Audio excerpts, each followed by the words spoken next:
Welcome to the NMAA podcast, the best basketball league in Orlando and the longest running Muslim sports league in America. Based out of sunny Orlando in Florida, featuring weekly game previews, player stats, heated rivalries, and guest stars. Now, your hosts, Waris Sahir, the Komish, Omer Zahid, the Don, Dev Lachman. Take it away, fellas. All right, welcome to the NMAA podcast, guys. This is the Week 11 show, the last week of the regular season. I am working today, unfortunately, because Wars is still on baby leave. I guess, first of all, guys, joining me is Debo, leading big man in the league. Wants to retire, but he's like top 2 in the league, so he can't retire. From Malik and Coach Anars, y'all know Sid, man. So I got my 2 anime vets with me. So I guess before we even dive into the show, congrats to Waris. He had his first child, which is up and hosting. Yeah, did you guys get a chance to talk to him? Always get to talk to Waris. He's doing good, but adapting to your first kid's always a big deal, right? I try to tell him the time that my son was born was right around the time where you started to see my points per game just start to tank. That lack of sleep starts to happen. Sunday mornings start to become a little bit more tiring. And your body just, you shoot that 3 and you're like, oh, am I going to have enough time to go run around with my son later on? When I come home from this and my body's hurting and now I got to go chase a 2-year-old around the living room. It gives you a different perspective on life. So I'm happy for him to finally have that energy, because now when he goes to the games in the morning times, I don't know if he'll have the energy to kick that chair anymore, right? Oh, yes. yes. Yeah, well, I don't have any kids, but I have fathered a lot of the other big men in the league, so I do feel like a father. And and the energy that they take from me now when they're playing against me, it's impactful. So Sid, I understand what you're saying. I understand. Yeah. I guess. All right, for giving like advice to being a new dad, and I'd already given some to Wars before. Like sleep is done. You're not going to sleep. It's just. And then I said, I made a joke a few weeks ago. Start the gray hair counter now. All right. So I think he's 34. Yeah. So let's see where he's at in a few years. He's gonna. When I was 34, I was like 99% black. All right, this all came from my teenagers. So, welcome to the Dad Club, Wars. We're happy for you, man. And it's already been a couple of weeks. I'm expecting to see you soon, man. Like that's it. Let's go. I always try to tell the youth in the league, right?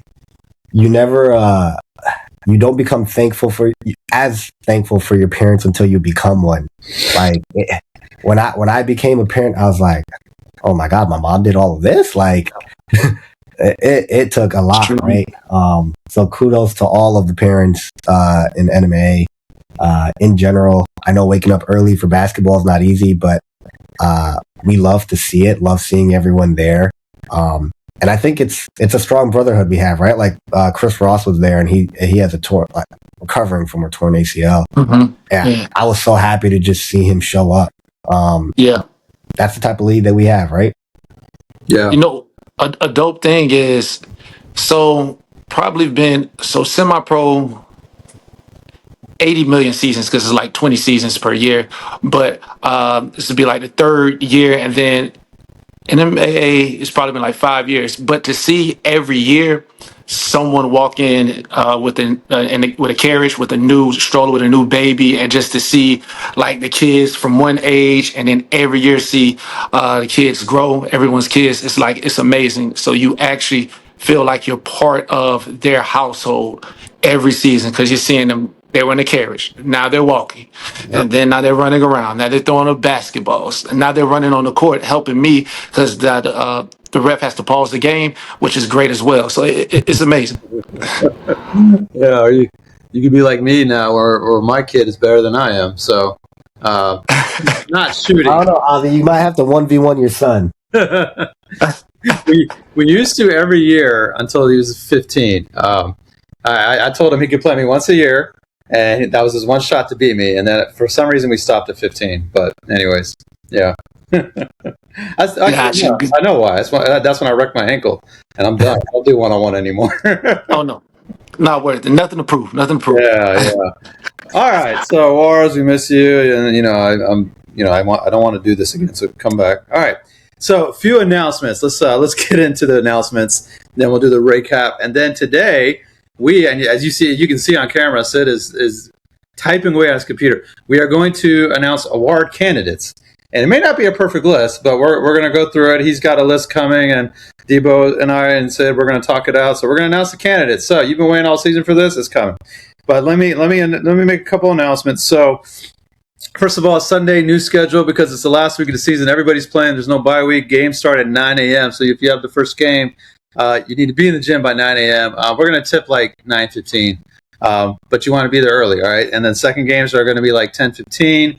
And then the last one around 11:30. It just depends on when the first game ends. Hopefully there won't be any overtime. So I'm kind of sick of all the overtime games we've been having. So new schedule, and seating is not finalized.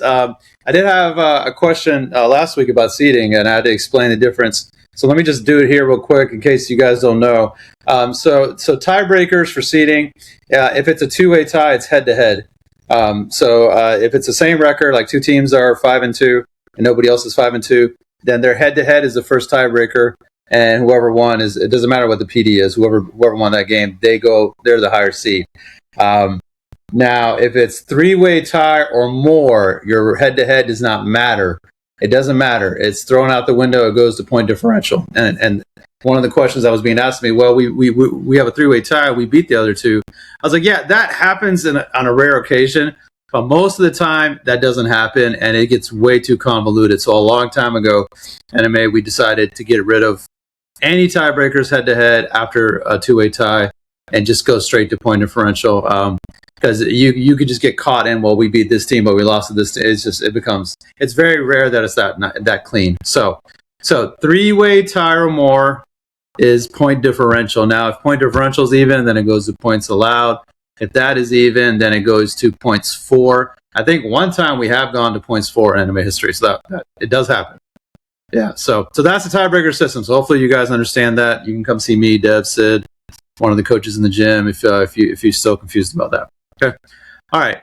So that's that. And then next week, what is it? May 31st, right? That is the playoffs. And playoffs, everybody is in except seed 7 through 10. That's a play-in game. So that'll also be 9 a.m. Same schedule you're playing this Sunday. That'll also be 9 a.m. 7 will play 10. 8 will play 9. Now, I'm not like Kareem. Kareem did an amazing job last week with the PowerPoint deck. He had slides ready to go. I got nothing to present to you. You can go look at the website for last season. You'll see the format. But I didn't do any of that. All right. So seeds 7 through 10, 8 versus 9. The winners of those games will reseed, and it'll be 1 through 8 after that. So if seed 8 wins and seed 9 wins, then 9 is now 8. 8 is now 7. Okay.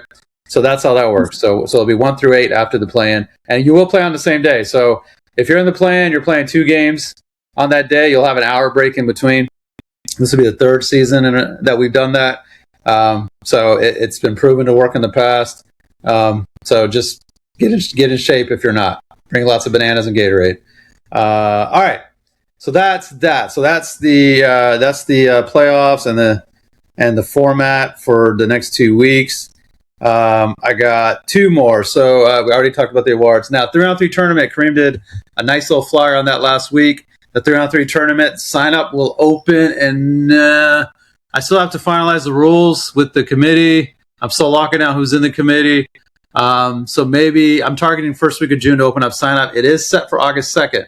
So August 2nd, 3-on-3 guys. And we got 3 divisions. We got the pro division, we got semi-pro division, and we got the 35 and up first time in semi-pro 35 and up division. Doesn't help me. I need 45 and up, but still, yeah. So we got that.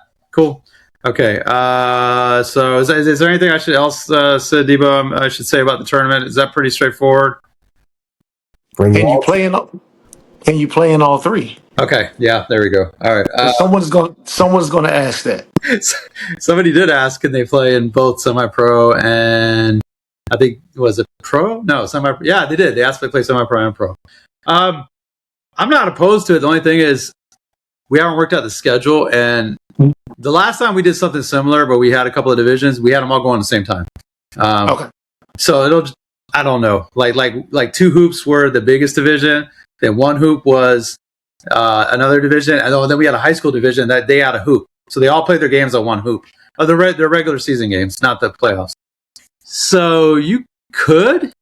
It'll really depend on how we set it up. So, yeah. Because I could see, it would be more the flip side. I could see like someone who's more semi-pro, but playing the pro, and so then they wouldn't necessarily be the third option of a player. So then if a game's going on the same time, they wouldn't necessarily be missed because they're strong players to be the top 3. So I they'll got probably you. do it that way. I got you. Okay. Yeah. I mean, I'm not opposed to Not going to be me. Yeah. Yeah. If you're thinking about doing semi-pro and pro, and you're not on the stronger side, I don't recommend it. From all indications, at least early on, pro is supposed to be a stacked tournament, or at least is going to be meant to be a stacked tournament. If you sign up for a tournament and you want to do all 3, you have to pay for all 3. I wouldn't advise you to pay, and then you're just sitting down watching some of these guys go off, because on a game of 11, you might be in for 30 seconds. If it's going how I already think I know one of the teams, and not from talking to anybody, just by knowing 3-on-3 circuits. And if you semi and thinking about going against that, Debo, I think you go to Golden Rod, right? You might be talking about my team. I already know how that's gonna go. Listen, I already know how that 3-on. Yeah, so cut that.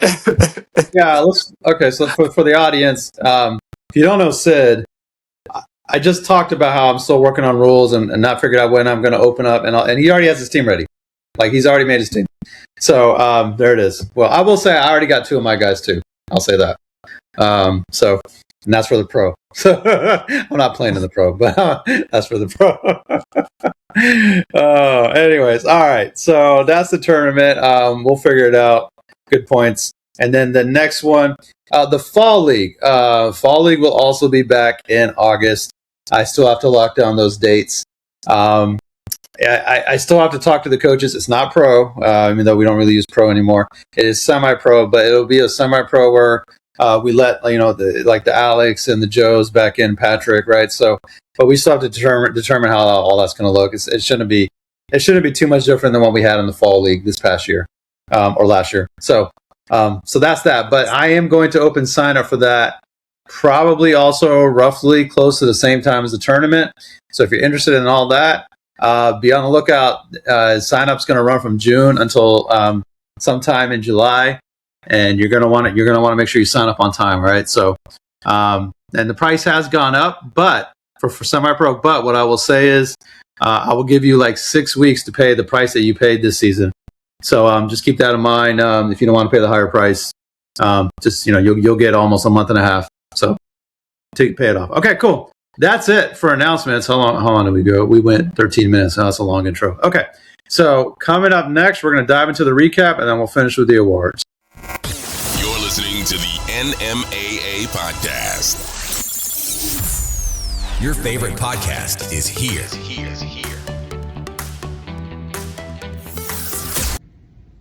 You smile, you show up, you keep going. But inside, something just doesn't feel right. If anxiety, sadness, or stress are affecting your life, Mava Behavioral connects you with experienced psychiatric providers who listen and understand. Mava provides personal care statewide in Florida, Texas, and Illinois. Appointments are fast, care is personalized, visits happen from home or in person. Because your mental health matters every single day. Visit Mava Behavior and schedule your first appointment at mavamedical.com to get started. That's MAVA medical.com. Feeling better starts here. All right, welcome back from the break. We're going to now do the Week 10 recap. But first, let me share my screen. I did forget. Do I want to do tab? No, let's do tab. Yeah, okay. I did forget to show that we have a T-shirt day on Sunday. It's our first ever T-shirt day. College team T-shirt day. Your favorite college team, come rep it. We want to see, we just want to see who you guys are all about. Well, it's funny though. Let me tell you how it started. Actually, the two guys on this show are the reason we're having this day. So Sid and Devo these guys are on the staff, right? Sid takes care of the website. Devo's joined our video team this season. They were talking trash because Sid is a UF guy and Devo's a FSU guy, and there was some trash talking going on, and it just kept going back and forth. And finally, I can't remember how we got to T-shirt day, but I don't know if one of you guys suggested it. Did one of you guys suggest it? This is what I'm forgetting. Oh, I said I was going to pull up in my Gators shirt for Devo. That's what it was. Okay. Yeah. Mm-hmm. I can sign it for him after and then give it to him. Well, yeah, because I told him I need things to wash my car with, so the shirt would be perfect if he gives it to me after the game. The car's probably blue. Man, after FSU last season, it's blue. Yeah, Yeah. very much blue. Well, go ahead. No, but what I heard is that Sid, he really did say that he's wearing all garnet and gold because that's the true school that he wants to wear. It's just that he went to UF, and so he's forced to wear that color. So I appreciate it, Sid. I chose the better school. All right. You know what we should do? Because you two are really, really going into it. And you play each other Sunday, right? Yes. We play each other. And on top of that, Chavis is a huge FSU fan. He was raised well. Yeah, we had ongoing fights during the season about this. Okay. Funny enough, Akbar is a Gators fan as well, so it'll be interesting. Okay. Well, I say to make it interesting for the league, loser has to wear the other team's colors in the playoffs. I think y'all should do that. That's fair. That's fair. That's fine by me. Chavis already has to wear my shirt. All right. So you got it here on the show, guys. And it's not gambling. It's just a little friendly wager. There's no gambling involved. Loser has to wear the other team's shirt. That's fine. All right. Let's dive into the recap. Let me get in. Let's get going into this. We had let's see. I want to do presentation. I don't want to do screen. And let's do the. Bear with me. I am usually not doing this. Why is this? Okay, so we're going to go into the games from last week. We'll start with Showtime and With the King. We can do this one fast. So I will tell you what happened here because I was very involved with this. So, yeah, you see the score. With the King absolutely destroys Showtime. And I'm going to preface this by saying this is what happened with me with the Commissars. And what happened here was it was time to tip off. The game was ready to go, and only like half the squad was there. And your top picks were not there. And that's exactly what happened with Showtime. That's what happened with me. Adam was not there. Garfield missed the entire game. Zach was not there. They had 4 guys. So yours truly was actually picked up because I was the only coach sub available. And I actually played for Showtime, which is very funny because if you guys don't know this, Zach talks a lot of crap to me. So it's kind of a big rivalry between Showtime and El Nusser. And next thing I know, I'm playing for his team. So I ended up playing like 5-6 minutes, which, was nice. But, and then Zach showed up, and then Adam did show up, I think, sometime in the second or end of the first. But by the time Adam showed up, it was like 43-21, I think. It was already done. With the game was getting whatever they wanted. And it ended up, and they never, even with Adam and Zach joining, and they had 6, they were missing Garfield and Sarm. They never chipped into the lead. It was a blowout from the beginning, and ended up being a 41-point loss, which wrecks Showtime's point differential. And in 2 weeks, Showtime has gone from first to like 4th or 5th. I don't know where that standings, but they are 3rd right now. Third, okay. We say wreck their point differential, and they're still plus 35. And still plus 35. So that's how dominant they were to start. I don't think Showtime's too worried about where they finish now. A lot of it's going to come to this final week, right? Whether or not they finish 6-3 or 5-4, and they have a big test in Uxa. Okay. All right. Yeah, and you can see the stats here. Carlos and Nick had most of their points. Now, Christian with 27. Let me fix that before Isaiah messages me. It is meant to be where Isaiah has 27. Just so he's aware. Oh. Fix it. I'm behind. Okay. The shout out Zay has 27 points. Okay. So him and Christian both had 27 points. So I want to shout out and Brian Brown. Sorry, let me finish the stats. Brian Brown almost had a triple double, 13, 9, and 11, and then Yassine 11 and 10. Yeah. Now I'm going to call out Christian Solis. I feel like is having his best semi-pro season ever. He has been lighting it up, especially since he went to Muttaquin. I think that's his third 20-point game this season. I don't recall he's ever done that before. I'm going to check his game log.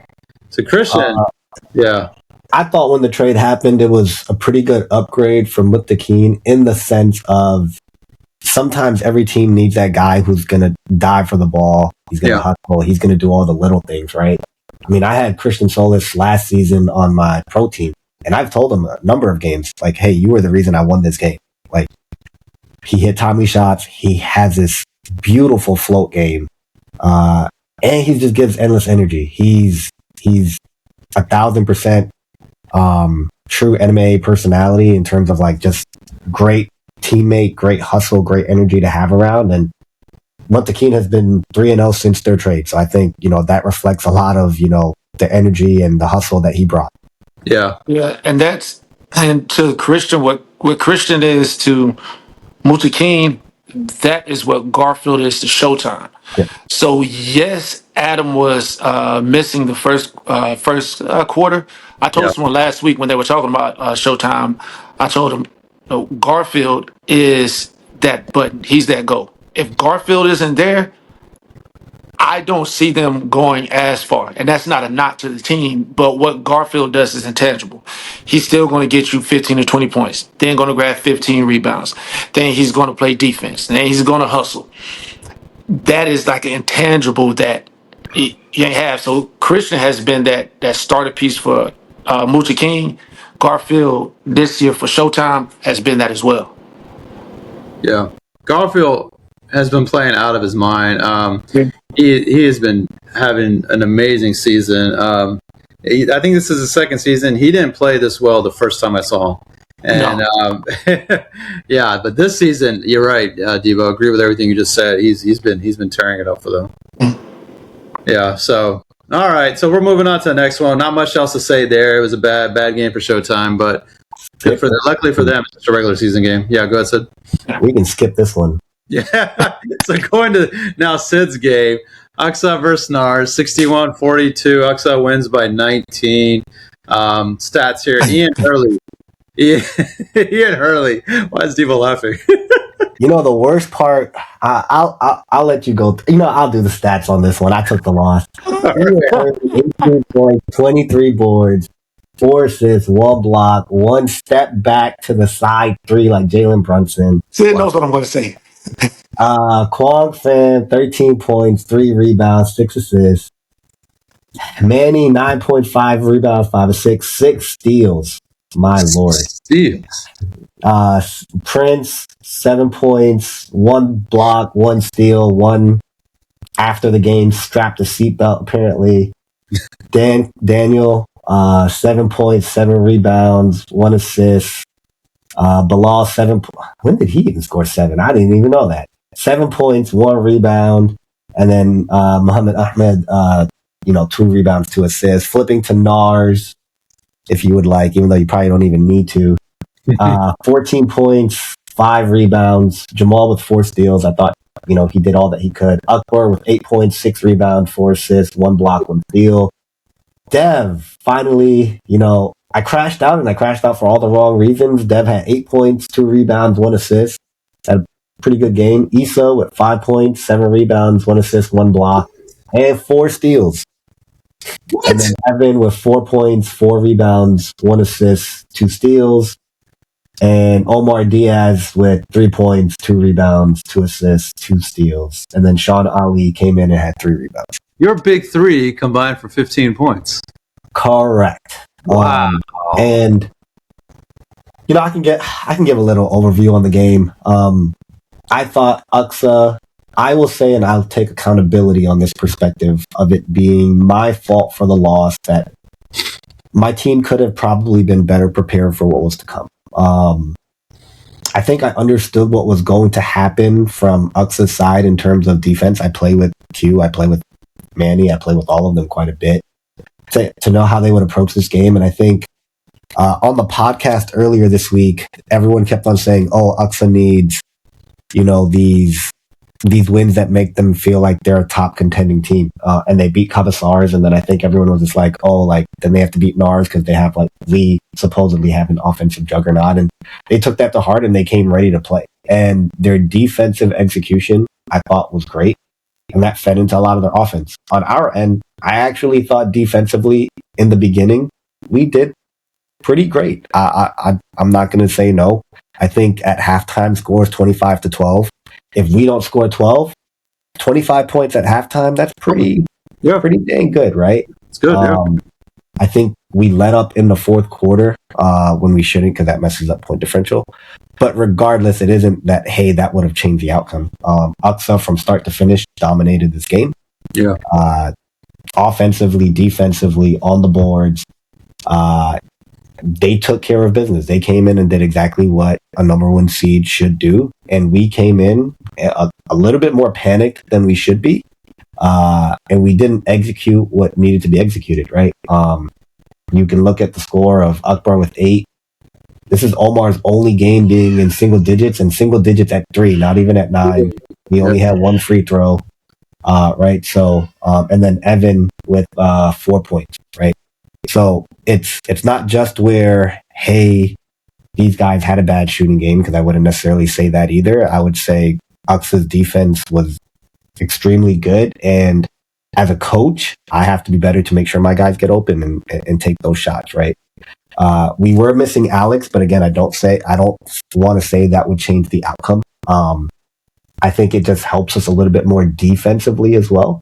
But the one thing I'll say on NAR's behalf, because I think, you mentioned it on video, and we have been on a slide recently, and here's the best part about it. And I've told my team this as well, right? We've seen so many looks that other teams have not gotten. And so I consider us pretty battle tested in terms of the defensive assignments. I mean, from the start of the season, I think we've seen a 3-2, a 3-2 trap, a 1-3-1, a 1-1-3, half court press, full court press, double blitz on the screen, a 1-3 on certain players. It's been different this season based on what everyone throws at us, but I like it because now when I get to playoffs, no one has to understand, hey, this is different than what we've seen. We've seen every defense, and so we should be prepared for it going into it, and we just gonna have to see how that looks. But I will say Uxa is legit. They played great, and they play team basketball. They remind me of the Spurs and OKC. Just because you have a superstar or you have a star, it doesn't mean anything. Everyone touches the ball. Everyone scores. They're always balanced. Yeah. Yeah, and for Uxa, I definitely want to point out that Ian Hurley is having a great season. 18 and 23 is nuts. You know what the worst part about it is so I had Ian the previous season. So Ian, Omar, Prince, they're all friends. We all used to play in a 2K league together. Is when Ian hits a 3 or he does something and he just looks at me and just starts smiling. And I'm like, hey, good job, bro. Just keep going. Sounds all right. So sounds like some beef there. Okay. All right. Bo, did you say anything about the NARS game? Did you get a chance to watch it? Okay. No, I didn't get a chance to watch it. No, not at all. But good assessment, Sid. Good assessment. Yeah. Be realistic. Yeah. All right. Well, speaking of being a realistic coach, let's go to my game. So, and Debo's game, of course. All right. So, Malik wins 56-45. Nasser, sorry, yes, I did read your message. We have now joined the 40 Club. Worst game of the season for Al Nasser. Malik ends up winning by 11, going through the box score. Chavis, a season high 22 points, 5 threes, 3 steals, 5 boards. Just had an amazing game. Marcus 11 and 10, Omar Arroyo 8 and 9. Debo 6-4 and 5. You got 5 steals, bro? Okay. He didn't even play the fourth quarter, so imagine what he would have finished with. Unbelievable. All right. Byron, 6 points, 5 assists. Abdel hit a 3, and Tron had 5 points. 5 rebounds, 5 assists, and 2 steals, and almost made a mistake getting into a fight with Obi, but we won't talk about that right now. So we'll go to Al Nassr, and we'll see him with 10 and 11 and 6 assists. Derek, 10, 4 and 4. Omar Usman, only 7 points. Still pretty pissed at him about that. He was being way too passive. Had 22 rebounds though, so he's leading the league in rebounds. Said was 6 and 6. Said had a good game. Obi was 6. Obi did not have a good game. Ismail locked up by Chavis. Chavis was in his skin for the majority of the game, and Ismail just could not get going, so was held to 2 points. So I've got a quick take, and then I can give it to you, Debo. But yeah, for us, at least for the Al Nassr side, our game plan defensively worked. I mean, they only scored 56. I told my guys to key in. Let me go back to Malik. I told him, our key is Marcus, not to leave him. And I didn't want Debo or Tron to go off because they've put up some monster numbers.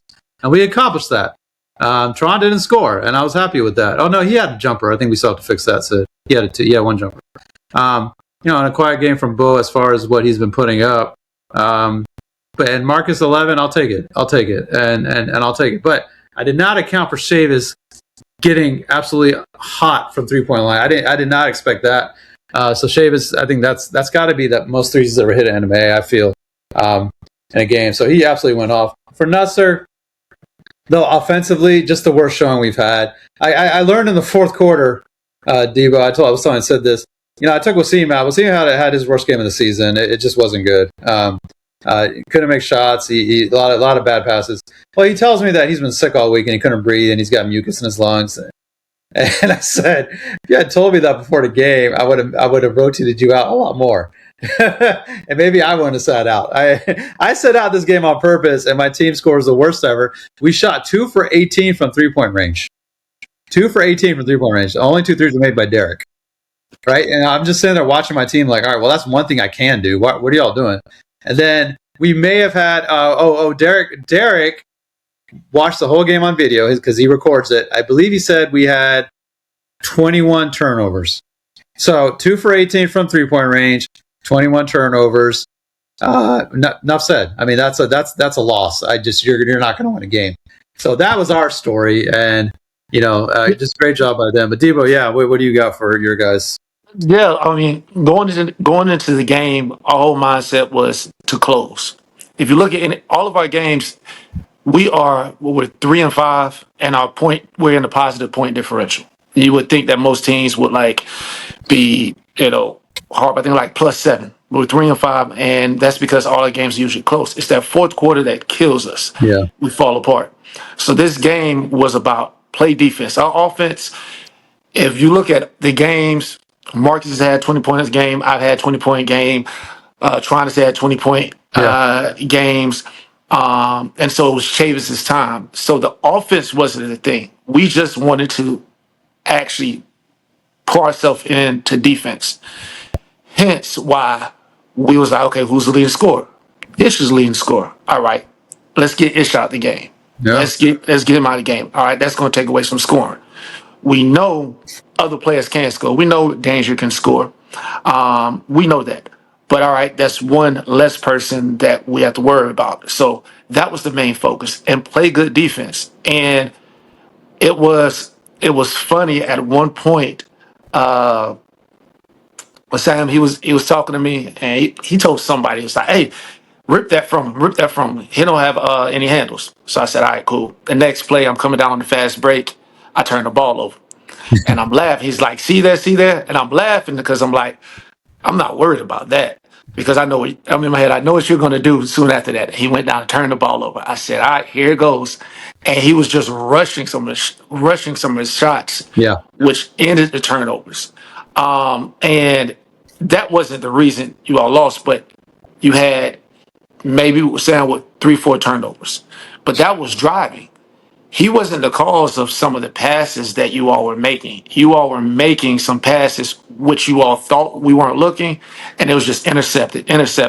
It felt like a historical FSU versus Florida game with FSU intercepting, passes over and over again from Florida. That's what ended up happening because as you see what we had double digit steals. Did we have 16 or 17 steals? Yeah. Something of that sort. 11, 12, 13, 14 steals, man. Yeah. 14 steals. And it was off the passes that were being made. And then what ended up happening is over the weekend, I didn't get much sleep because I was ripping and running and doing some things. Near the end of the third quarter, I waved and I said, take me out. Because I'm not going to stay in a game and be the detriment of the team if I'm Yeah. tired. So then fourth quarter comes, a run starts. Before the run started, Abdel goes, in 2 minutes, I need you to go in. The run started. I looked at him. He looked at me, and I said, "Oh, I can stay here." So the game started going. I was going to sit out the whole fourth quarter because how the Yeah. run was going Yeah. until the last 2 minutes when trying, and Yeah. Obi got into it. And then I said, "Let me come in." Yeah. Yeah. Yeah, and so, but that's Okay. all it was. Just turnovers. That's all. Yeah, yeah. Turnovers. It was an ugly game. A couple guys said maybe the bye week didn't help, and you know what? I actually thought about that. I didn't do a stat analysis. Kareem, this is for you. I don't think I've won a bye week game in a while. When they said that, it triggered a memory. Like, yeah, I've always come back from the bye and we suck.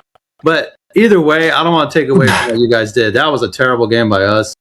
You guys locked us up. You had a good defensive strategy, and it worked. And you guys got the win, and a big win.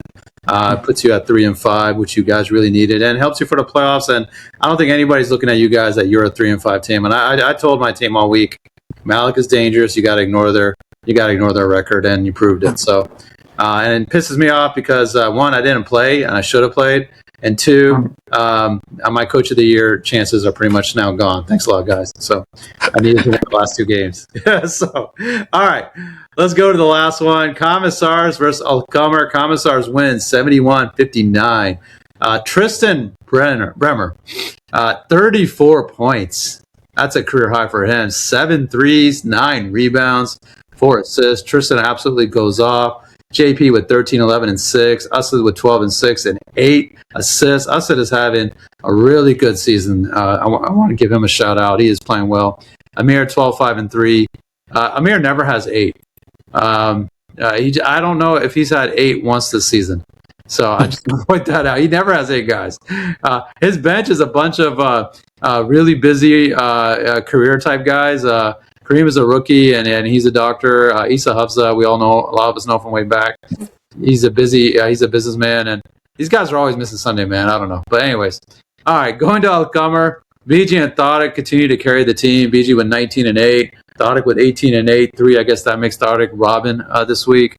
And BG gets the Batman title. That's an inside joke. So Arkham had his best game of the season, I think, 11 and 7. Monk with 8 and 11, and Shahab hit a 3. So, did any of you guys get to see this? I was playing. Me and Debo were playing. Sid, did you get a chance to see? Yeah, I watched actually the bulk of this game because, if Cummer wins, it would have changed a lot in terms of playing and playoff seeding. So I was a heavy cheerleader for Commissars that game. Okay. And I know they were missing Rod, so that's, another big player for them that wasn't there, right? They're 2-0 without Rod. Yeah, they did execute extremely well. I got to give them credit. Like, Tristan scored his points because they made it a point to get it to him, especially on the break, running down, shooting threes. I thought what I saw from them was really impressive, that I don't think I've paid attention to as much from the Commissars team. And I thought their defense was phenomenal, right? Like, they made it a point to really get after BG and Tarek. And I know that BG, I think you said, had 19 and Tarek had 18. Yeah. Those were hard points, right? Like, I mean, even if you watch the video, right? Like, Usad is swarming. Amir's making sure that he's around. I mean, the game got a little bit chippy because they didn't give any breathing room to BG and Tarek, right? There weren't any easy looks. And then on the flip side, Tristan got free on the fast break. He got a lot of screens in the half court, and it made for a pretty good recipe. I thought Amir's game plan for what he had for Cummer was pretty solid, and clearly it worked. I don't think I think the final score was what? 10-point game? 31-39. 12-point game. Yeah, 12-point game. I would say it was pretty much a 12 to 15-point game all the time. The whole game, okay. Stars pretty much dominated. So they cruised, yeah. Okay. Yeah. Then I think this was their first game after the trade where they traded Alex to you, Sid. And not have Zayd though. Huh? Zayd was not there. So Zayd was not there, right? That was the main reason for the trade. And he wasn't there. Zayd has missed some games this season too, I've noticed. So Zayd, you want to miss Sunday? That's fine. I don't have a problem with that. All right, so that your whole team can. And Ozzy, if you lose that game, I'm never going to forgive you. No, we better not lose that game. I'm playing in that freaking game. We're not losing that game. even if it's just to tell my team how to do an off-ball screen. Like I spent the whole game. Now we're going back to my game.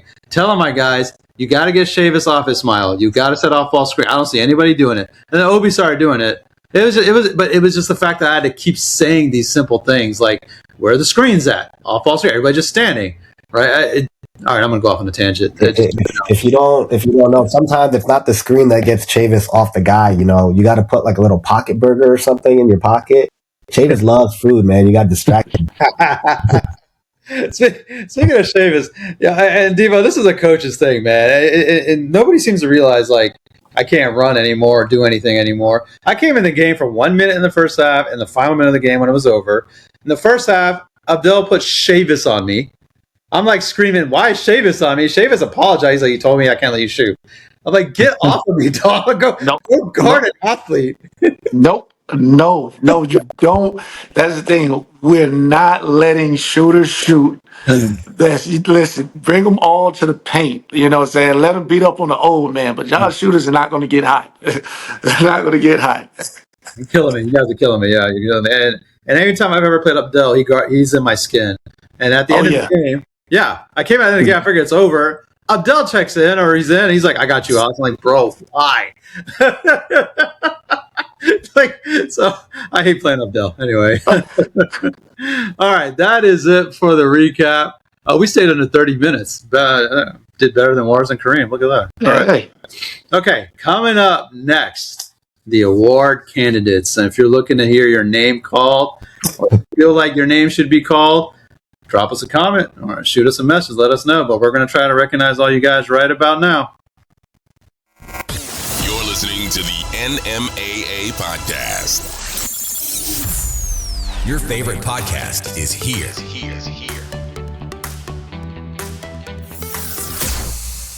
All right, welcome back. Now, award candidates, you've had 10 weeks to prove yourself, to put your stats up and show your game, and now we want to recognize you. So our number one analytics guy, Sid, has been pouring through the stats and putting the list together. So Sid, which ones do you want to start with, man? Let's get into this.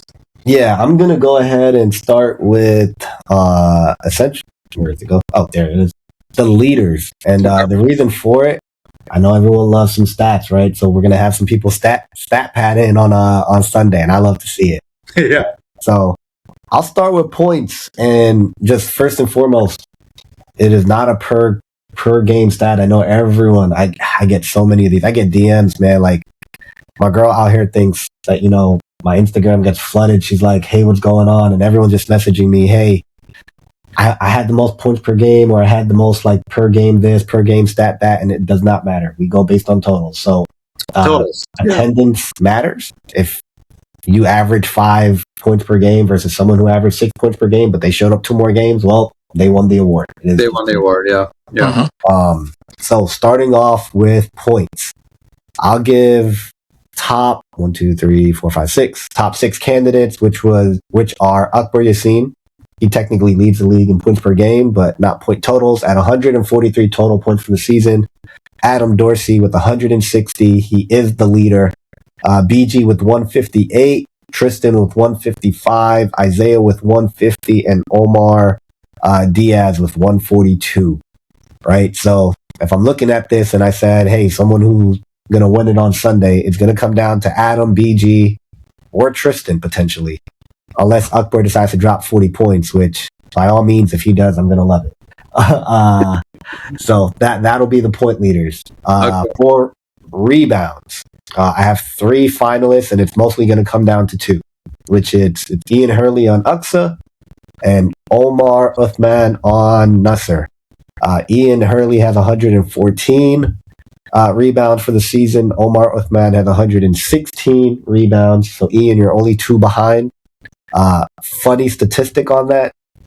Even though you're only 2 behind, Omar actually missed a game, and he is still leading the league in boards. So that's a big shout out to what he's been doing this season. I just need 35, right? You need about 35. Okay. All right. Garfield, So this is a chance. mention, which, if you come out with a nice 25 rebound game, maybe it helps you at 101 rebounds for the season. In next category, 3-pointers made. One season we're going to do a free throw made category because after the amount of bricks I've seen this season, someone definitely deserves that award. But 3-pointers made. Down to 2 people. And they actually face off against each other this week. So Akbar Yassin on Nars with 31 made threes. Hats off to him because he's also missed a game. And Marcus Ford, who has 23 threes. So he would have to hit 8 threes to tie, 9 threes to win. So let me interject real quick, Sid. Then this is going to be me once again, like putting myself in here for all the new players that don't know me, just trying to remind them. So 31 threes. Okay. So the 8-game season record for most threes is held by yours truly, and that's 42 in 2017. I think it was 2017. I nearly beat that one season, right? Yeah, I know you got close. Alex Ford almost beat it too. Well, what'd you get? How many did you have? I think I was 41. You were 41? Close. Were you? Yeah, I was averaging, I think, like 6 threes a game that season. I had that was the NARS undefeated season where I went. Okay. Well, now mine was in what you call pro. Just want to point that out. So just to say, we'll see. I'll have my comeback. Don't worry. Yeah, mine was pro. All right.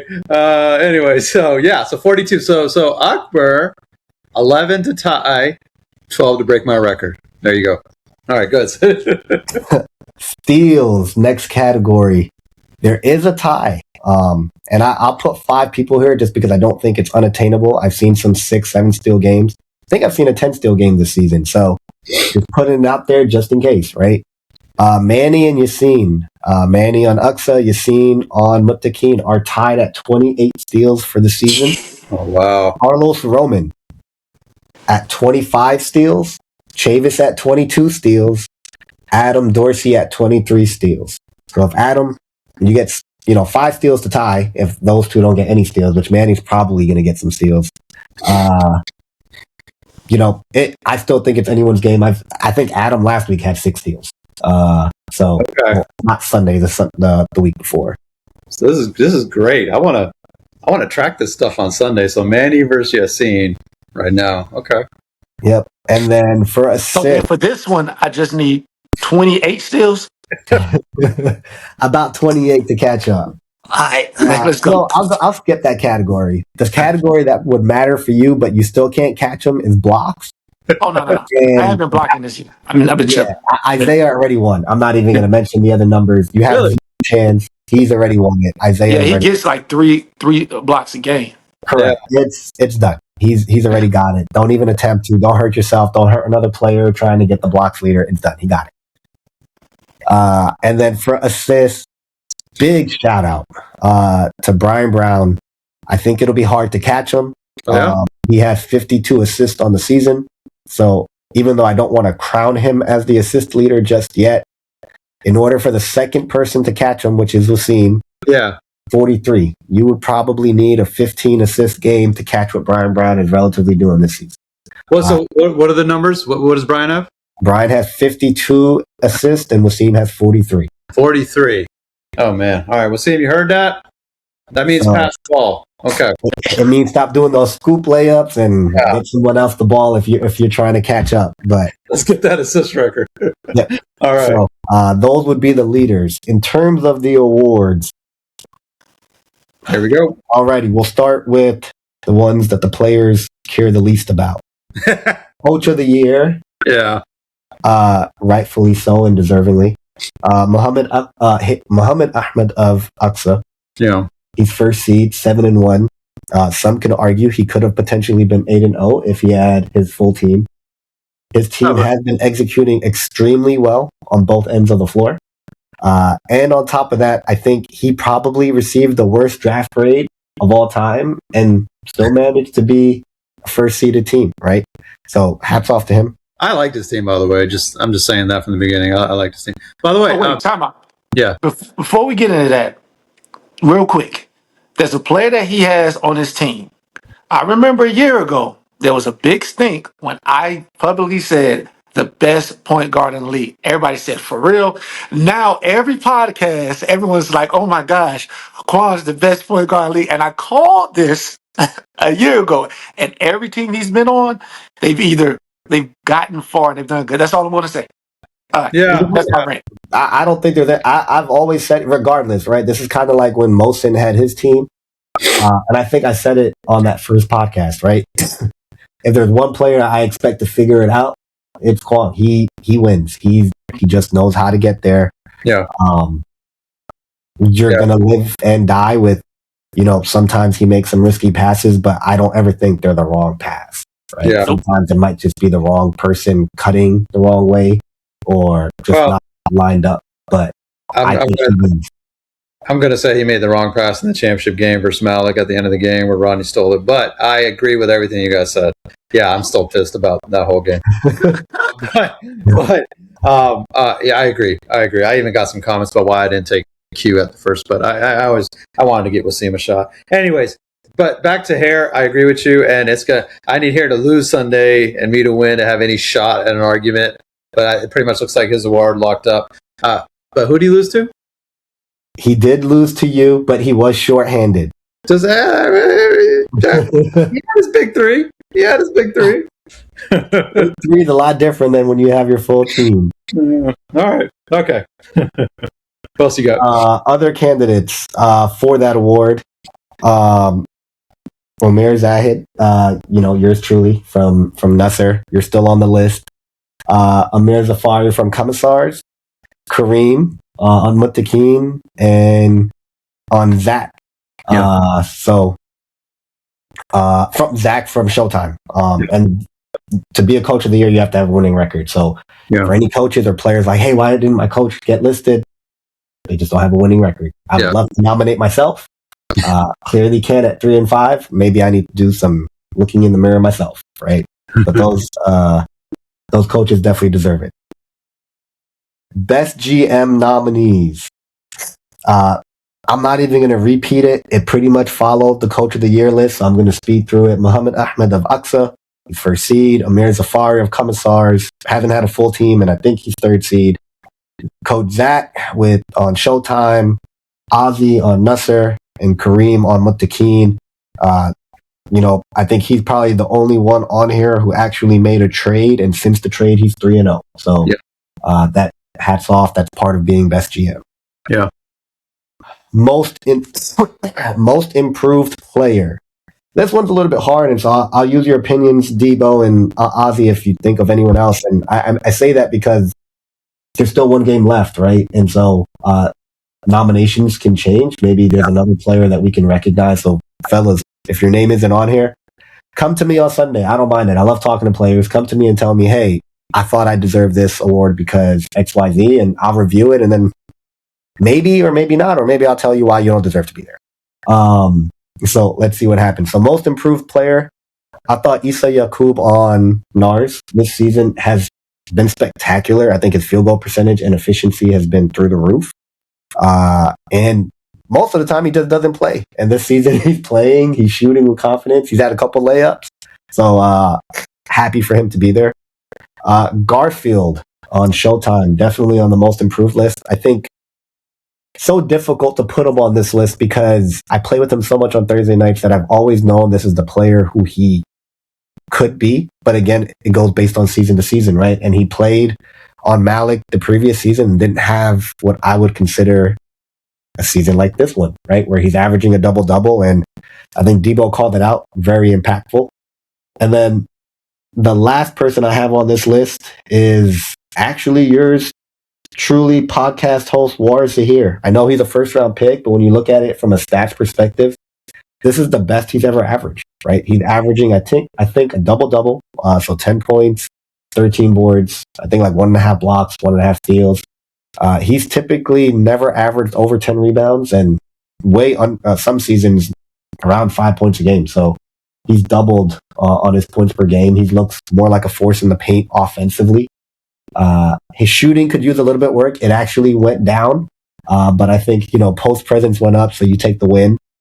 So hats off to him. I'll pause there. Let Debo put in some feedback. Yeah, I think Mars is having the best season he's ever had statistically in semi-pro, so I could agree with that. One name I would throw in there, but one name I would throw in there is Christian. I think Christian is playing out of his mind this season. Yeah. So I don't know the numbers quite, but I think he deserves a shot. Yeah, definitely Christian. And Carlos Roman. Sorry, actually, I did have his name listed here, and it was on the bottom, just not on the bullet point. Carlos Roman, another nominee. And I'm not being biased, but I think you got to put Tron on there because people are actually game planning against Tron. And before, people used to do the opposite and say, "Oh no, let Tron shoot, let everybody else beat him." Now, we got to box Tron out. Don't let him get points. He's having, on our squad, he's having that seemed like us last game, even though there wasn't a lot of points. I was confident in saying, I'll sit out. And usually I'm in the game 85% of the game. Yeah, 11-8 this season. So I agree with that assessment, Debo. And I actually don't know how I forgot, and that's why I said I love when players come up to me. This is the point of this, right? Make sure I don't forget, right? I am tracking, and Tron, I think to start the season at least, I'm not even going to talk about the ending, but like to start the season, he looked like the best big in the league. I mean, he had some monster numbers, I think. In the game. Yeah. I think he had like a 15 rebound game. I think he had like a 20 and 15 game. He had a great game. So, okay. He's right now considered both Christian and Tron nominated on the list. That's a solid list. That's a good list. No. Ooh, never mind. I don't want to take that from keep those players for most improved. Because there's someone I want to say, but they're going to get mentioned later. So. Okay. Sixth man of the year. I have Daniel Cantave on Aqsa, Hamza Ali on 99ers, and then Sarim on Showtime. Yeah, this one's tough. We usually ask the coaches to, if they have a nomination. So yeah, I don't know. I would have pushed for Cedric, but he missed too many games. Yeah. So yeah, I don't know. Debo, you got anybody else you think? No, that's a. There's a player that can go on both most improved and on a 6-man, and I'm going with Issa. Issa's coming off the bench a lot, and he's like, I'm not saying he win, but you got to mention him. Issa's coming off the bench, and he's harassing players. He's hitting threes. Yeah. Before, you were putting him in the last 1-2 minutes of every quarter to relieve somebody. Now they're looking to put him in a game because they need him, and he's producing.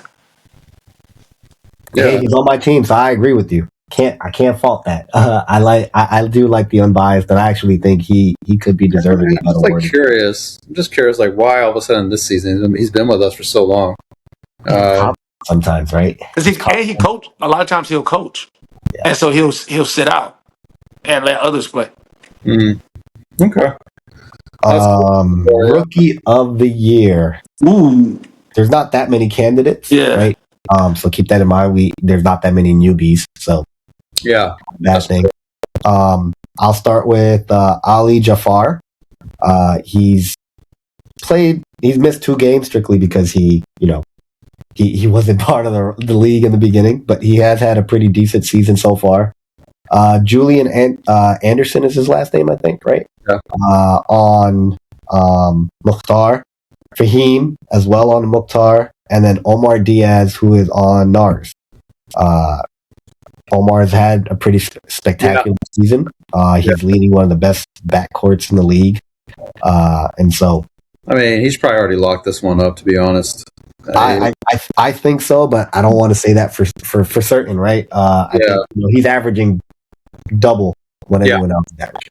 Yeah. I mean, I'll say it. I think it's his award. So yeah. And I'll also say, even though the person I was going to say that should be in the most improved, but when people are looking, he's going to come up later on. You have to put most improved. You have to put Tristan in there. Look at his stats. So Tristan's going to come up in a different award category. Exactly. That's why I didn't mention him. But if you look from 12 points a game to 15, 16 to being in the top 4, almost doubled rebounds this year as well. Yeah. Oh, don't worry, I didn't forget Tristan. I know you did. I know. That's why I said I don't want that most improved. There's other players who may not, be in the argument for other awards. So that's why I left them out. But that's, we're just going to acknowledge it verbally. That hey, yeah. Okay, offensive player of the year. And I'm going to do offense and defense, and then MVP for last. So offensive player of the year, we have Akbar Yassin. He is averaging the most points per game this season. This has nothing to do with record, just offensive player. I have BG, who's had a spectacular season this season. Adam Dorsey, who also is having a really great season. Yeah. And also Tristan, who, as Debo just mentioned, is having a pretty great offensive season as well. And so those are the offensive player of the year candidates that at least, are on the list. Again, subject to change a little bit, but that's who we have right now. Defensive player of the year. And I know there might be a call out for why someone's not listed, but the reason being is I only try to nominate one person per team. So please, if you're not listed on here, it might have been your teammate that got listed, and you may have been listed for another award. So defensive player of the year, Manny from UXA. I think he, as I mentioned with Yassin, is leading the steals category. Yassin as a secondary candidate for defensive player of the year. Third would be Omar Uthman. He's leading the league in rebounds. And then Garfield. He deserves to be listed as defensive player of the year. I think Debo mentioned it before, but he's held it down for Showtime. He's held down the paint. He's kind of a lot of their energy, right? I know Adam Dorsey's a big part of that, but that 1-2 punch on defense has been pretty big for them this season as well. Any other person you want to add? I know you're probably looking at some others, maybe even on your team. I might get a text from inside my own chat with how I didn't make it, but I would hold on. Just say the names again. Just say the names. Manny, Yassin, Omar, Garfield. Well, out of that list, I'm just gonna say Yassin to me, Swiss Army knife at his height. But there's someone that I feel that also could go on there, but the teammates on there, and that's his teammate, Zay. But his teammates on, I understand, out of bias, but Zay steals, blocks, and he's not even playing as a big. So those two, it's bad business. It's bad business on the defensive end. Yeah. Unless Ozzy wants to interject, I can say the next award, and then we can understand why. Well, real quick. Sorry, I didn't hear everything Debo said. I heard him talk about Zay. I want Wasim to be on there, but I don't see the stats. And the only reason I'm saying that is he's had 2 steals a game. Wasim in man-to-man guarded the best player every week this season. And this comes up every season, and I probably said it before on previous podcasts, but we don't have enough data to support it. It's like hard to track. So I can't really, I just can't really put it in there. But okay, and so since Ozzy mentioned Wasim, I think he is a great defender. And there's a list of them, right? Like, it's unfortunate. A lot of times it comes down to stats, but I'll say, Chavis, for example, like Debo mentioned, excellent defender. And he's not going to be listed on here because sometimes, it does come down to statistics, right? I'll say even on my team, people don't typically recognize it, but Akbar has been playing great defense, much of this season just because that's who we've had to. Even Jamal. I mean, everyone critiqued my team as not having a big, and Jamal's held it down most of the season. Other teams that I can think about, right? Like Monk has been playing excellent. I've seen Monk guard some of the best players in the league, right? Yeah, and so it's a tough category, specifically because we have to look at so many stat categories for it. I have to look at steals, blocks, rebounds, right? It all falls into it. And so it's unfortunate sometimes people get left off. And I think for Debo's point, sometimes they get left off because your teammates might have been listed on another award. And that award, as to why they got left off, I think probably means a little bit more. All right. And last but not least, the MVP award. Rightfully so, Ian Hurley for UXA. He's had a monster season.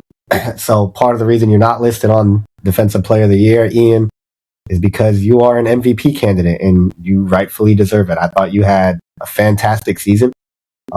Your team, you, Kwong, Manny, everyone else have put together something spectacular so far in terms of what we're witnessing. And hats off for being nominated. I think, crazy about Ian is I think last season he was last semi-pro season, he was an 8th round pick. And this season he was a 3rd round pick. And now he is MVP candidate. He was an 8th round pick because he went to me. Isaiah Nicholson. I think Debo was mentioning him as another candidate instead of Yassine that could have went for Defensive Player of the Year. And as Debo mentioned, all the reasons, he does it all. But he doesn't only just do it defensively, he does it offensively. He's top 5 in points still. And so he is deserving of being on this list. Adam Dorsey, Energizer Bunny, another guy who plays two-way, has led his Showtime team to a winning record. I think they're 5-3 right now as well. And then last but not least, not to forget him because I think Debo again made a great call out. Tristan Bremner is on our MVP list. Avi has mentioned it. He has been one of the only consistent players on Commissars to show up week in. And pretty much every single game he's been there and he's been producing, right? He's, again, top 5 in scoring. Yeah. His rebounds went up. His defense has been really great. And again, Commissars, even without I think Rod was their 1st round pick, right? Yep. Yeah, without their 1st round pick, still winning games. And that's huge. And a lot of it comes off of the back of Tristan. And he's on paternity leave. Oh, and he got the kid. Tristan, I might have to vote for you, bro. Congrats to Chris. Yeah, he had what was it, last month or 2 months ago? Yeah, he's still on paternity leave right now. Yeah. So it could be 2 things. It could be he got so much free time he's hooping, or it could be he got too much time to spend with his kids and, he gets one or the other. Sometimes that free time is like, I don't got to go to work. Let me just go to the gym, get some shots up. I will say with that list, this is going to be the first time since I've been playing in NMAA history that you all actually are acknowledging the players who get beat up. And Ian is not the leading scorer by far. He's not, but he has been acknowledged because he should be. He's having 12 points, 14 rebounds, 2 assists. He deserves to be acknowledged. And usually it's always the high scorers and then he deserves to be acknowledged. And so that's kudos because, yes, I agree. You could almost say he's Jokic-like for our league. Maybe not the highest scoring number, but he's close, yeah. And I think for MVP conversations this week makes a lot of difference, right? You have Showtime versus UXA. That's Adam Dorsey versus Ian. Another big Ian game. Maybe he wins it. Yeah. You have Isaiah on Mutakeen with playing 99ers. That has to be a statement game for you, right? And then the other candidate was Commissars versus Mukhtar.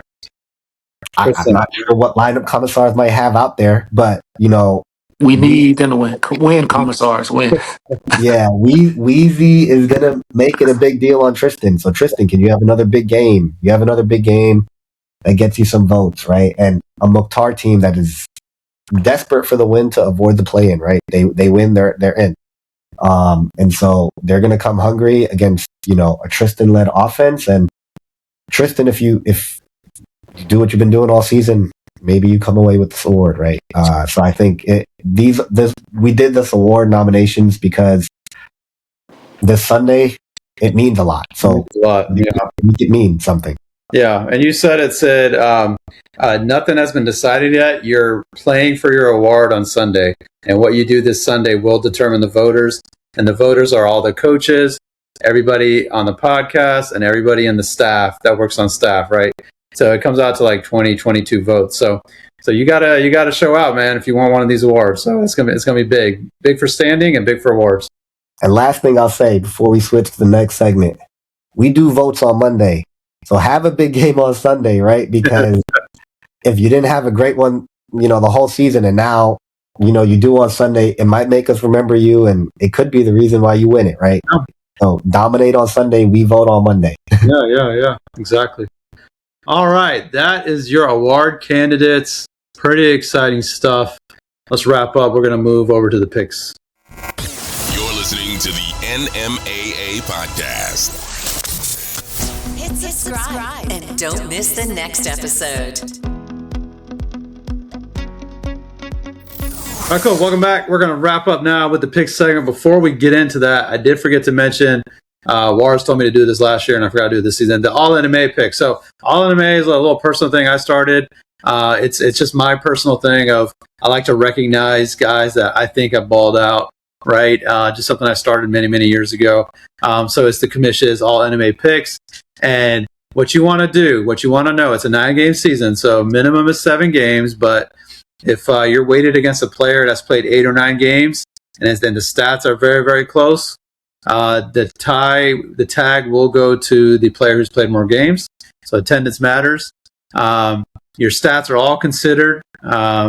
Record is also a tiebreaker. So if you, for your position, whether it's guard or forward or center, if you're really close in stats, if it's just like a 1 or 2 point difference in the stat category, then, let's say you're 2-5 and the other guy's 5-2, 5-2 guy is going to win, right? So I look at all that, but I try to take a very comprehensive look, attendance, stats, record, all that, and to build out who that list is. So you're also playing for those, and looking forward to seeing who's going to finish in the top 15 of all NMAA players. So anyways, so that's the all NMAA stuff. Now let's go to the picks. I guess I'm sharing screen now. Let's do that.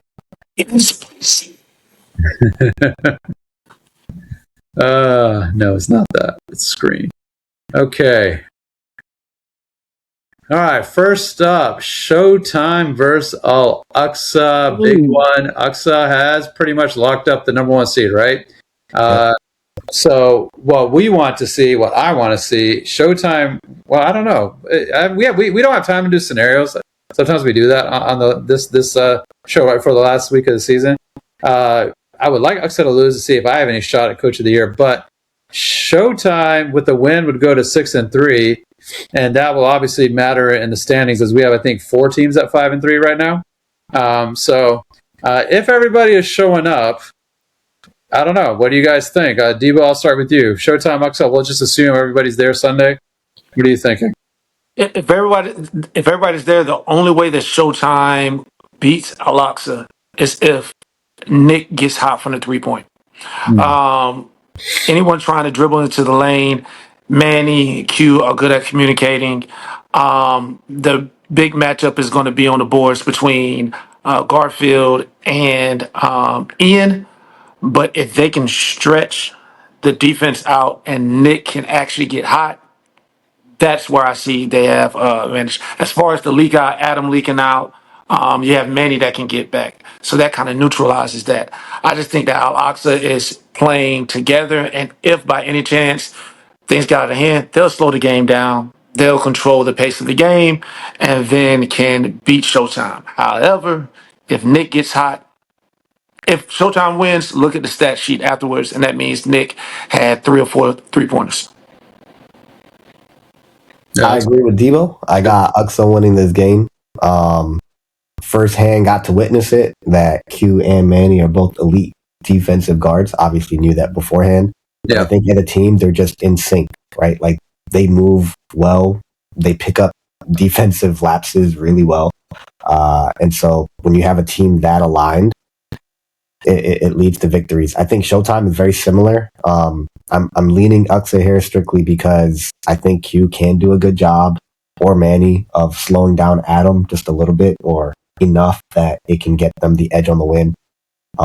But I wouldn't be surprised if this is a super close game because I think on the flip side, Garfield, Adam, Nick, they're big enough to compete on the glass, and defensively they can slow Q, Manny, all those guys down as well, right? They're athletic enough to do the same. And so I expect a close game, but I'm still going to lean Uxa. I think they're just on a roll right now. Okay. So, Adiba, who did you pick? I picked Al-Aqsa. Okay. So right now, while Sid was talking, I just made a decision, guys. So in the podcast chat, Ahmed Al-Shari keeps track of the records, right, of the picks. And right now, me and Wars are tied for first. Okay. And last week, I put my picks in. It might have been last week, or the week before. And Wars just said, "Give me whatever Ozzy picked." So he didn't even make his own choices. He just wanted to make the same ones I did, so that way he wouldn't get screwed if he made different picks and they lost, right? So here's what I am doing.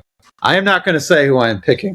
I'm going to text those privately to Al-Shari, so he gets my pick. So Wars has no clue who I'm picking, because I'm trying to win something this season, all right? So if I got to win the picks, that's what I got to do. I'm So leaving him with something. I'm leaving him with something. I already lost out on Coach of the Year. Thanks a lot, guys. So I gotta get something. All right. So I will not be making a pick. All right, moving on to the next game. Al Mukhtar versus the Commissars. Now, I Mukhtar. like this game. Yeah, let's talk about Wheezy and scoring 27 points in the first half 2 weeks ago. I forgot who it was against. Do you guys remember? I don't think it's that impressive anymore if you're scoring against my team. So it's right, and he finished with 39, and the semi-pro record is 47. I feel like he would have beat the record, but he got tired, and so he just kind of got his shot started going a little bit short, and he had to sit out a few times. Anyways, so they're looking kind of solid, but the thing is, does Wheezy have to put up this kind of performance for them to have a shot in the championship?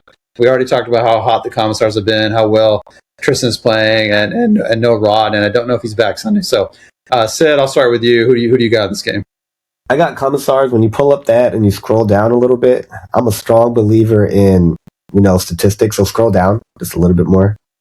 The team stats, they win in every category. Commissars, points for, points against, rebounds, and assists. I mean, that's just controlling tempo at all levels.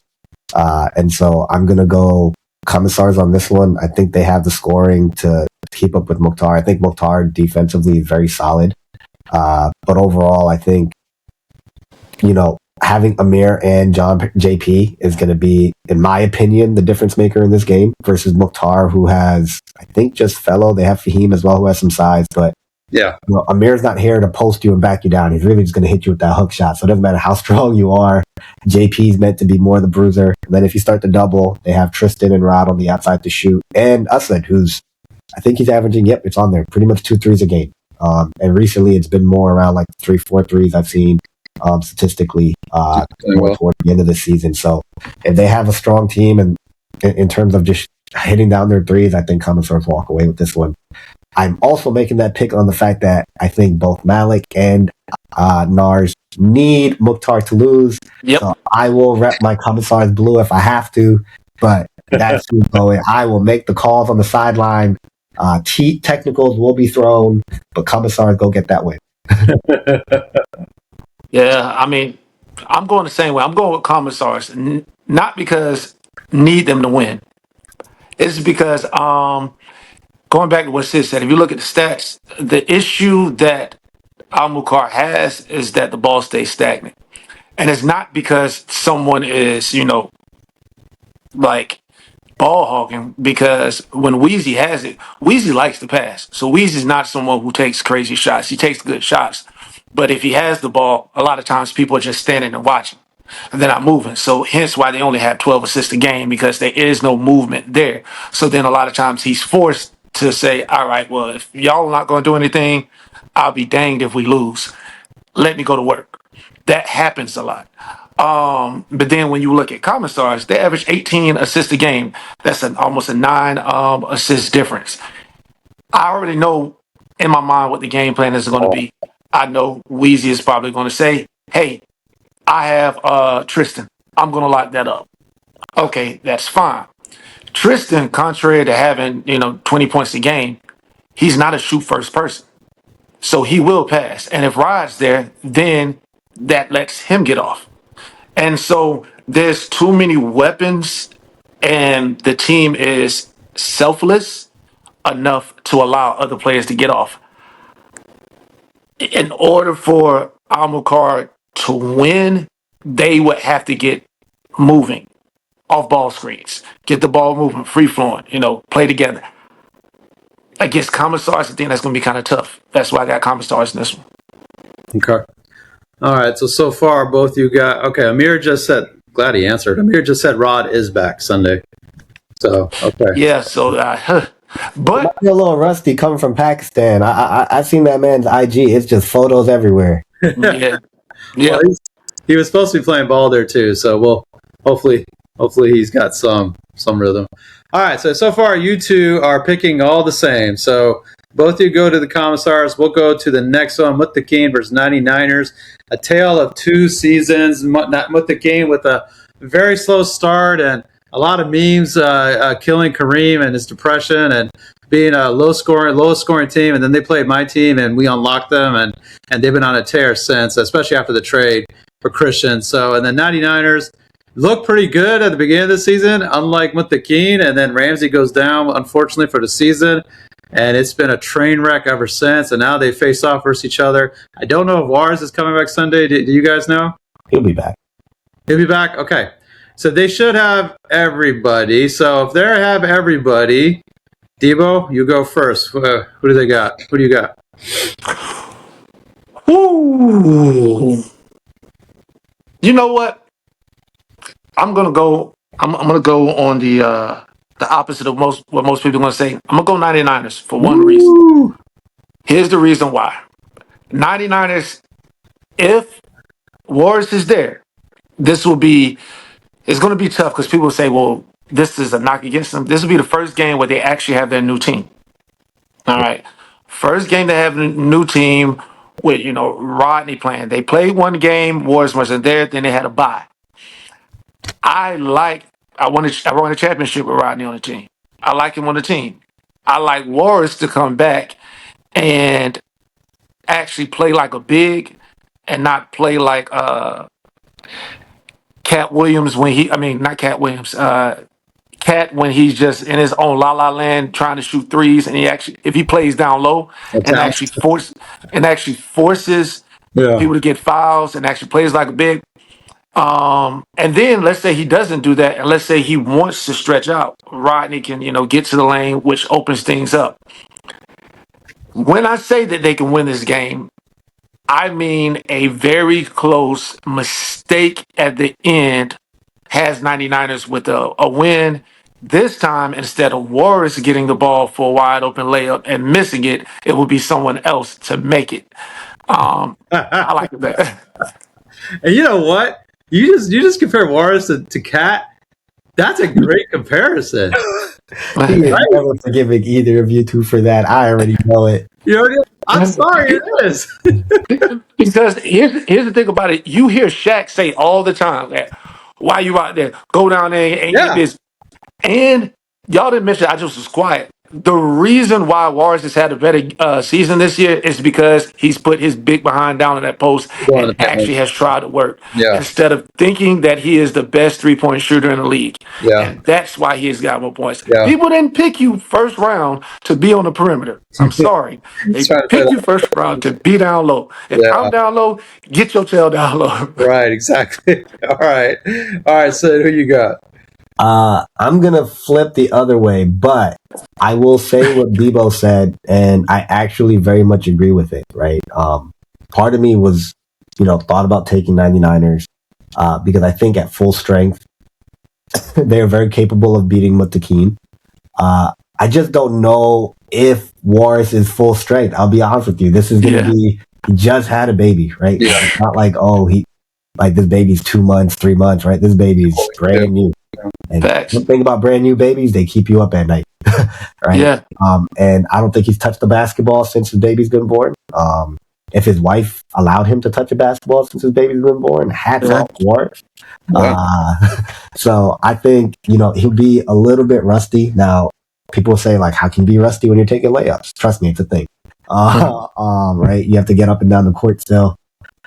Reason I still believe this will be a close game is the one thing that Warris does exceptionally well is he stands in the paint, he absorbs contact, and he can, disrupt people who take layups. And Mutakeen, for example, takes a lot of layups. Isaiah, Yassine, Christian. They're a team that attacks you more than lives off of the perimeter. And I think if you're going based on the recipe of Warris typically stops those who attack, I'm expecting this to be a low scoring game, which typically favors 99ers as well, right? Like I think that's the 99ers recipe for success. However, because I don't know if Warris is at full strength and because it's their first time as a team, a full team, I'm going to lean towards Mutakeen, who's been 3-0 since the trade.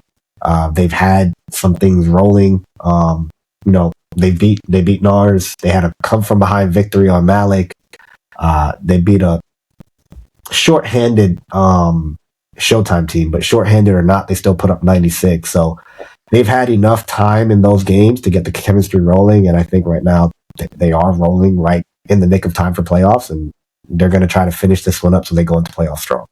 99ers has to play a boring 1960 style game and just slow the game down in order for them to win. Yeah.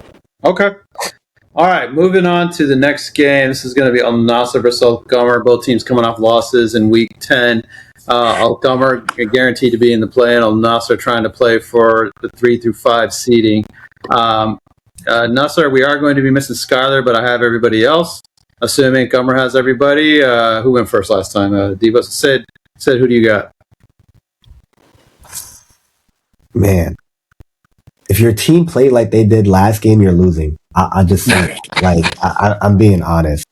Argue with that. I thought my team played bad, and they definitely played bad, but I thought your team was the Nassr, Nars, whatever. They just replicated each other. It was just selfish basketball all around. Yep. No one ever wanted to make the extra pass. I mean, and this is not indicative of one player. I thought 1 through 5. I mean, said might have been the only player that I think passed the ball.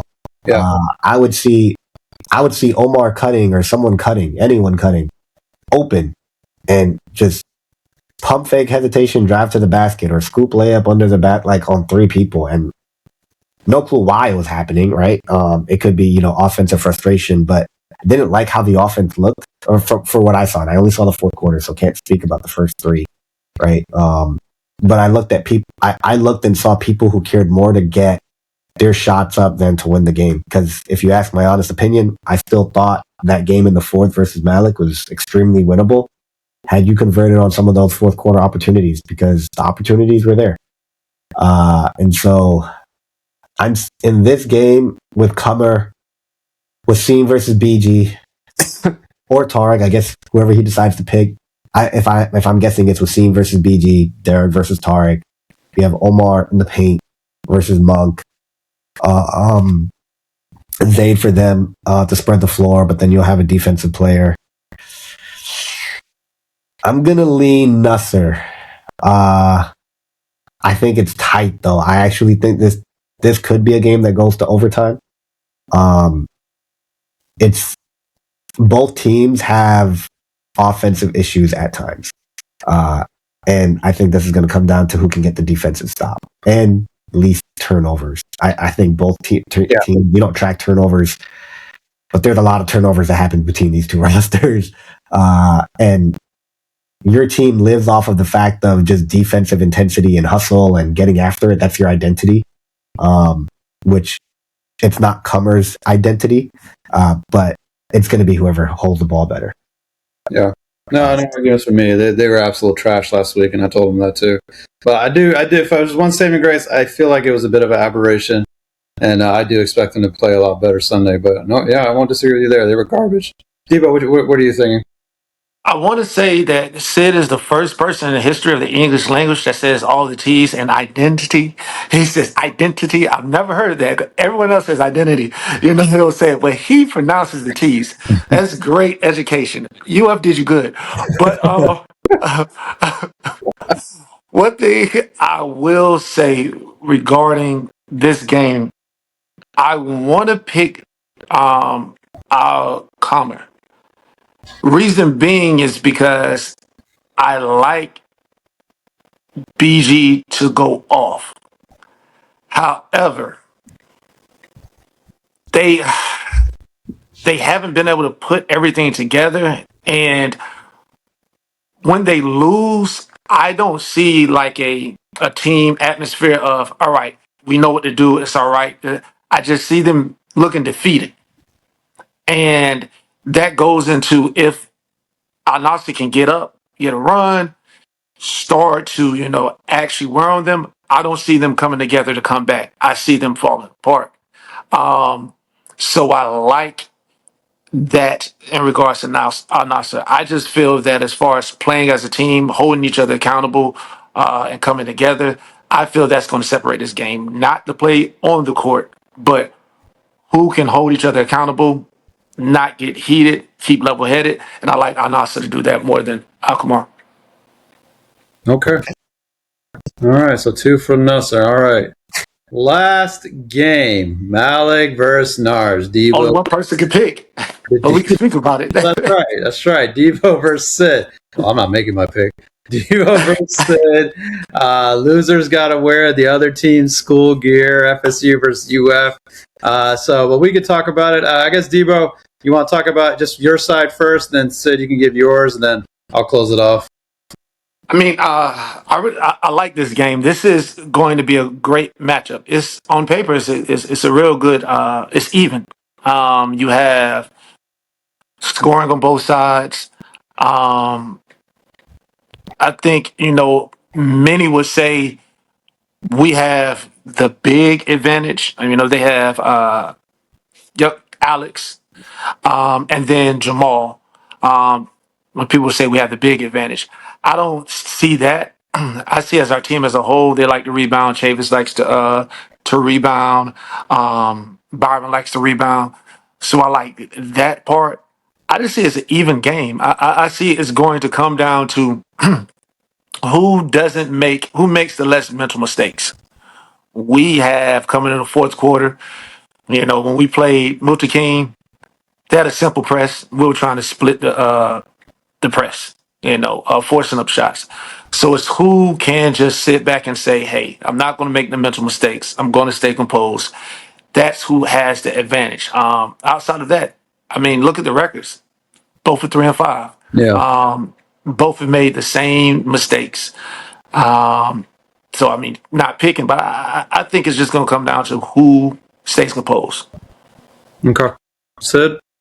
Yeah, unbiased perspective. I think Debo's hit it on the nail, right? I mean, at 3 and 5, I think both these teams have underperformed this season, right? This might be the battle of the underperformers for the most part. Yeah.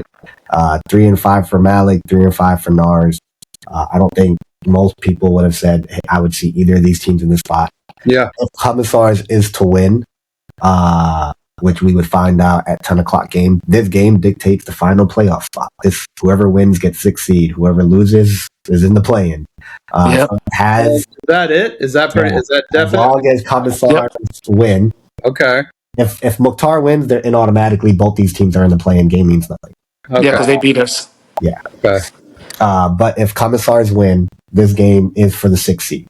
Interesting. All right. So it does get interesting. It gets some stakes. That's why I wanted the game to be that 11-15 game, just so everyone we know what we're up against before the game starts.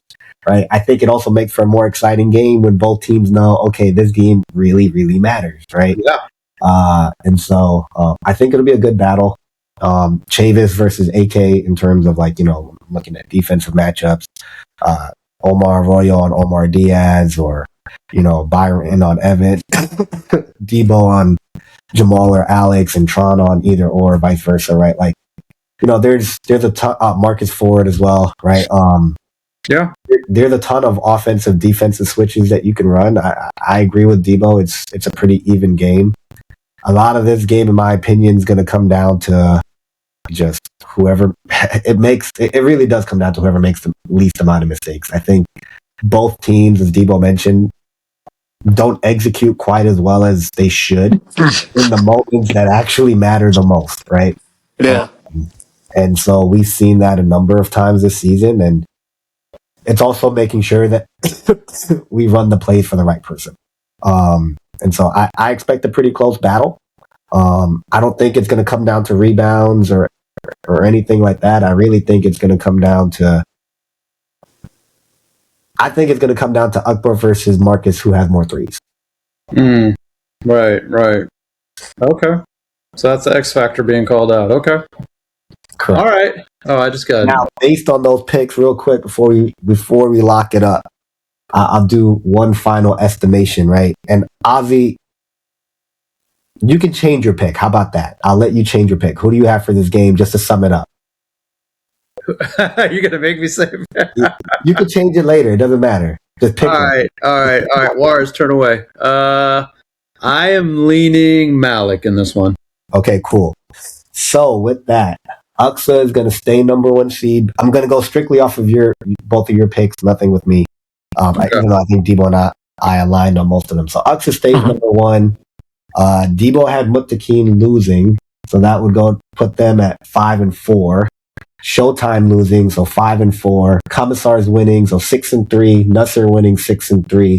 And Commissars beat you. So that would put Aqsa, Commissars, Nasser as the first 3 seeds. Muttaqin and Showtime as the 4th and 5th seed. Mukhtar lost, right? Because we had Commissars winning. So that would put Malik in the 6th spot, Mukhtar at the 7th spot, Nars at the 8th spot, 99ers at 9th, and Comer at 10th. And so just based on the podcast picks, it'll be I won't do the first 2 seeds because then it goes based on the play-in, but it'll be Nasser versus Malik first round, and Muttaqin versus Showtime as well, and then Aqsa versus play-in team, and I think we had Commissars versus play-in team. Okay, interesting. All right, well, here's the thing. There's a lot of scenarios in play. Yeah. Sunday, so we still don't based off of the pick segment, strictly off the pick segment. Yeah. All right, well, man, Sunday's big. It always is the last day of the season, man, and point differential and awards and avoiding the play-in, and so big games, man. Big games Sunday. Yeah, look forward to it. All right, well, that's all we got. Appreciate you guys listening. Sid came prepared. He's got his Gators on it, Devo. Oh, look at looks like an Easter egg. Oh. It doesn't mean a lot when, you don't win any games the previous season. Man. We both got the same amount of rings last year. Settle. Oh, man, yeah, well. Not to throw Clemson in there, but we've been a little bit better than you guys the last 15 years. Although now that might be over. So, yeah. But all y'all have more money than us, so it's a mute point. They can afford to get me. Dude, I don't know if this is true. I read that Clemson's $1 billion in debt. So I need to verify that. But if that's true, the era might be over. I don't know. I don't know. Clemson, y'all can do whatever. I just need somehow, some way or another, everybody in the city, I don't want anybody hurt, to just leave Gainesville for 24 hours and then the whole UF just gets destroyed. Not anybody. This whole UF gets destroyed. That's what I need. Just 24 hours. 24 hours. That's what I need. The swamp. Get the boys stay hot. Don't forget. Y'all can transfer to Florida State. Ain't nobody want to transfer to Florida State. Your old coach can't get them to transfer for money. Because he ain't got no money. We're broke. We're broke. They're saving it to fire him. Yeah. We're broke. Real quick, who you guys got? Knicks or Cavs tonight? Knicks 4-0 sweep. Cavs already blew it losing that first game. Yeah, no, They feel deflated. Cat, aka Wars, is going to actually have a good game this game. So I feel it's done with. I'm going Knicks. I want a Knicks Spurs final, so I'm going Knicks too as well. All right. Nice. Okay. Well, Debo, Sid, thanks for hopping on and giving us some of your time tonight.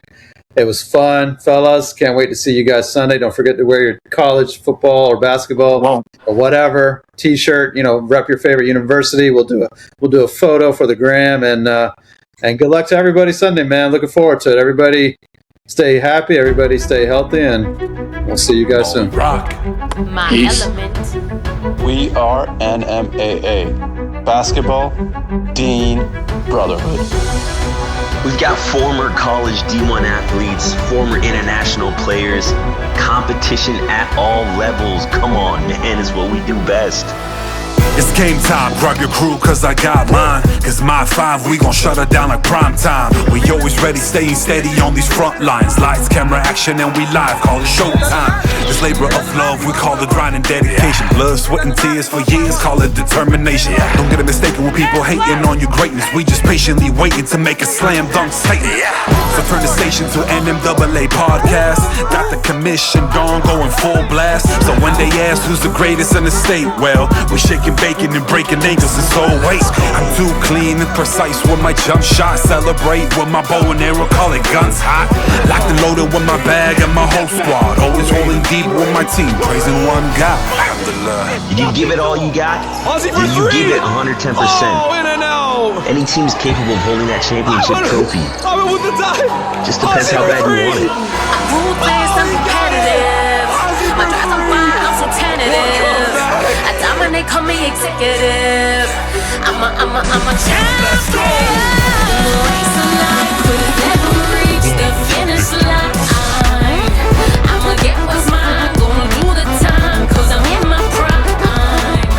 My mind is my weapon, my mental toughness is dead on. I'm a sharpshooter, top hooper. I'm a champion.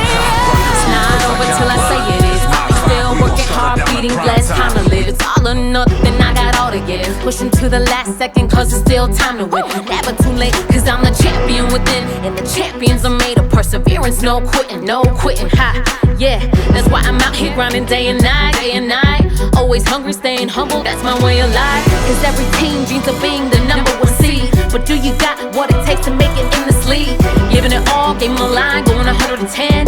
Claiming it all, looking to thrive, decisions always a win. I'm ruthless, I'm competitive. My drive's on fire, I'm so tentative. I dominate, call me executive. I'm a champion. Let's go! In the race of life, quitters never reach the finish line. I'ma get what's mine, gonna do the time, cause I'm in my prime. My mind is my weapon, my mental toughness is dead on. I'm a sharpshooter, top hooper. I'm a champion.